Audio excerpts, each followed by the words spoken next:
Hello everyone! So this video is aimed particularly at my students of Study With Me. If you don't know what Study With Me is, it's a 5-week course where I teach students who have an intermediate level of English to study by themselves. So I teach them how to search for vocabulary, how to study pronunciation by themselves, grammar, and so on and so forth.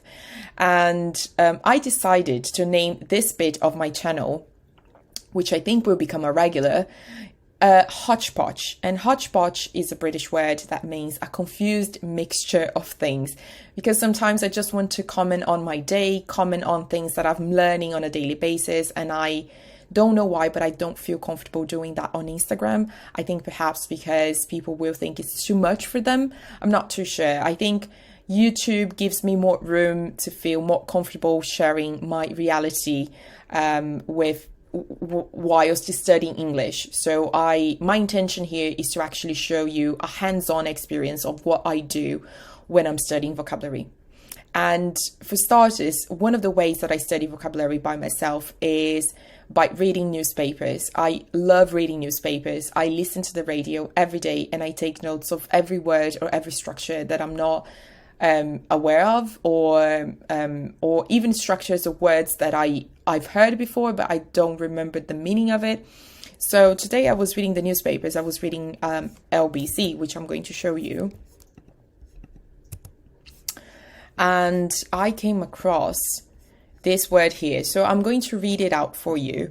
So UK's biggest ever bank spoof fraud. 70,000 Brits to be told by text they are victims of 50 million pounds iSpoof con. So if you don't know what con means, con is when you try to deceive people. So you want money, so you deceive people in order to get that money.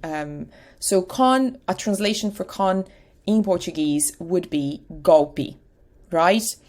And I also know spoof. I know what this word means. I know, for example, spoof is when somebody tries to copy the original version of a book or of a film and tries to make fun of it. It's like a parody. And so, for example, if somebody tries to imitate Julia Roberts in a funny way, that would be a spoof. And I was aware of this word. I heard it many times. But when I read these headlines, I got a bit confused why this word was being used in this context, which to me doesn't make much sense. So the first thing I would do, if I were a student and I didn't know what this word means, I would come to Cambridge Dictionary and I would type the word into the search bar.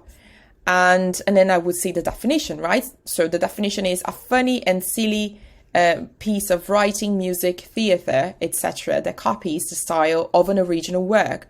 So they did a spoof on the 9 o'clock news. Oh, it was a spoof cowboy film. So spoof cowboy film, this is like very popular. Let me copy and paste to see what comes up. So yeah, you know, like movies that kind of a comic, they make jokes of cowboys. Yeah. So this is a spoof movie, spoof film, right? This actor, wait a second, cast. Yeah, Jackie Chan is known for making spoof movies because he's a comedian, right? So I wouldn't usually expect him to do something serious on TV. So this is a spoof, right? And I knew the definition of this word. But then when I read the headlines of LBC today, I didn't quite get the meaning of spoof in this context. So I need to read more about it, right? So if we click here, I'm going to read out the first paragraph. So around 70,000 Brits will get a message from the police today telling them that they have fallen victim to the UK's biggest ever bank spoofing phone fraud. So I'm guessing spoofing is a synonym for con, okay? So it comes after the website iSpoof, used by 59,000 scammers across the world, was shut down by police, but not before an estimated 200,000 people in the UK were scammed out of at least £50 million. So I'll keep reading it. So scammers paid a subscription to iSpoof to use technology that would let them appear as though they were phoning victims from banks such as Barclays, Santander, NatWest, and Nationwide. So I'm going to read it again. So scammers paid a subscription to iSpoof to use technology that would let them appear as though. So as though is a synonym to if. Would let them appear, no, as if they were phoning victims from banks such as Barclays, Santander, NatWest, and Nationwide. iSpoof allowed users who all paid with Bitcoin to disguise their real phone numbers so it appeared they were calling from a trusted source. This is known as spoofing. So when victims would answer, crooks, so the bad guys, the people that were trying to con other people, would then trick people into handing over money or sensitive information like one-time passcodes to online bank accounts. My goodness.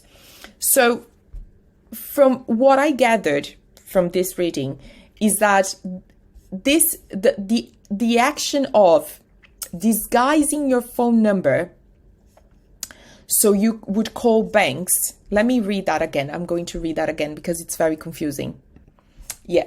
So the act of calling a victim, pretending they work for a famous banks such as Barclays, Santander, NatWest, and Nationwide, and asking these people to give sensitive information about their accounts is called spoofing. And I didn't know that. Did you? Because I didn't. So for example, I call someone and I say, oh, your account was hacked and we need to sort this out right now. It's an urgent matter. Could you give me your passcode? So this is what these guys were trying to do. So they were conning people into giving their information. And this process, this act is called spoofing. So now that I understood the meaning of spoofing, where do I log this vocabulary? And that's where Notion comes into play. Notion is that organizational tool. I don't know if I mentioned at the beginning of this video, but if I haven't, Notion is where I log all my stuff, my personal stuff, vocabulary, everything I study is on Notion. And let me show you in a moment. So here you can see just a mock version of Notion. This is not my personal Notion. I just created another one so you could see how I do it. So I would create a page here called vocabulary, and then I would create a page within a page called general vocabulary. And then I would go to expressions and I would create a segment such as, so spoofing is a type of con. Então é golpe, right? So I would create a page here, cons and the like. The like is a synonym for etc. in this case. Cons and the like. Cons and alike. Let's put it that way. Cons and alike. Actually, alike is better. Yeah, the like, it sounds a bit weird. And then I would write here, spoofing.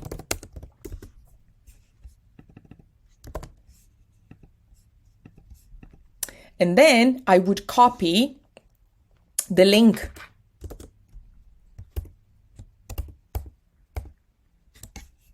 So I'm copying the link. And I'm going to give a definition of my own.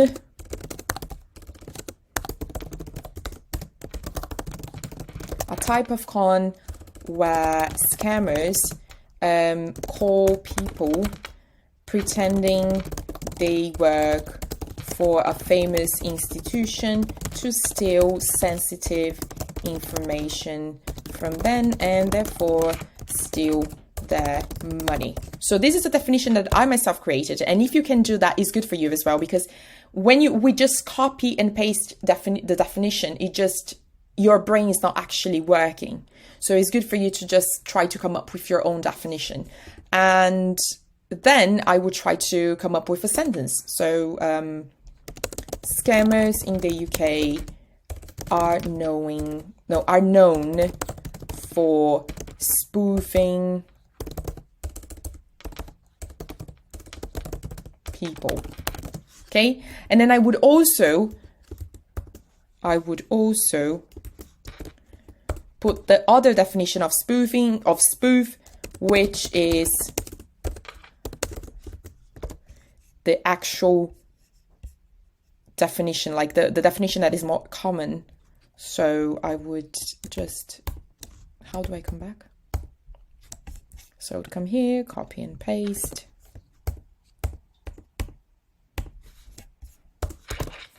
And then I would add the link here. Pardon, sorry.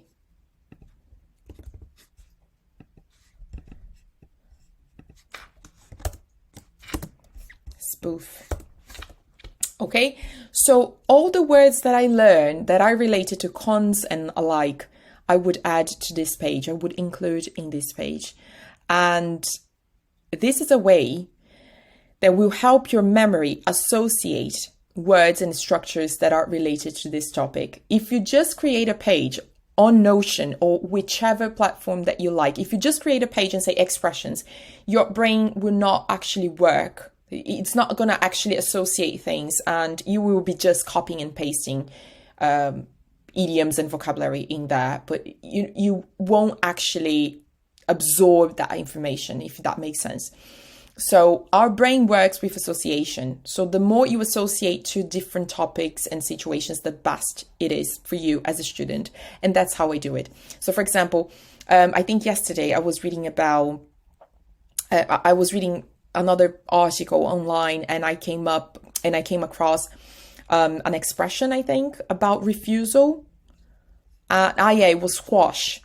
And I think I heard this word before, but I don't actually use it.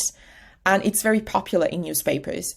And I put it here. So quash, and then I put the definition, the official definition, which is to say officially that something, especially an earlier official decision, is no longer to be accepted. And I came up with my own example. So for example, politicians squashed Nicola Sturgeon's plan to hold a second referendum for Scotland.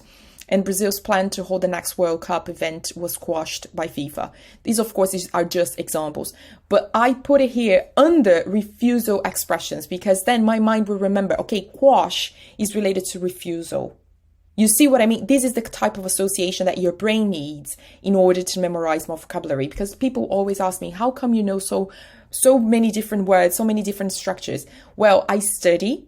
Okay, I sit down and I study, and also I organize them by tabs. That's the way I found it more useful, because when I used to just copy and paste them on my notebook or on Excel, it didn't work. I didn't actually absorb the information. I didn't memorize. And now it's working way better thanks to Notion. And I know it's a tricky platform to use, and I would recommend that you have a look into that later, perhaps watch other videos about Notion, because as soon as you get the hang of it, it's the best platform to organize yourself, to organize everything about your life, everything. And you can add as many tabs as you wish. So I hope this video was useful to you and gave you a more hands-on experience of how to log the vocabulary that you learn. Also, something else that I wanted to mention, just to wrap it up. I have an app. No, it's not only an app, but I usually use a website called Simple Notes that I keep open. And this is a more disorganized way of taking notes. And I listen to the radio every day. And sometimes I listen to a word or structure that I'm not acquainted with, so I just jot down these words and expressions here. For example, on the 21st of November, all these words, I think the broadcaster, who was James O'Brien, he mentioned these words, and I just put them here. And some of them I already know, for example, skew and sham, but I don't remember exactly how to use them. And then after I just wrote them down here, I'm going to study about them, and then I'm going to pass them over to Notion in a more organized way. So I'm listening to the radio and I'm typing in. Of course, this is something that I'm privileged enough to do, because I work in front of the computer and I have time to do this. I work with different screens, and I know some people don't work like in an office. They don't work from home. They usually work like, I don't know, in a warehouse, and they don't have time to do it. But whenever you have time, just log into Simple Note, jot down your ideas, jot down any word or expression that you hear, and then you study about them and you log them into Notion. I hope that made sense. If not, just leave down a comment. And yeah, it's too much to take in. I think I spoke a lot as usual. I think I talked a lot as usual. And yeah, I hope to see you next time.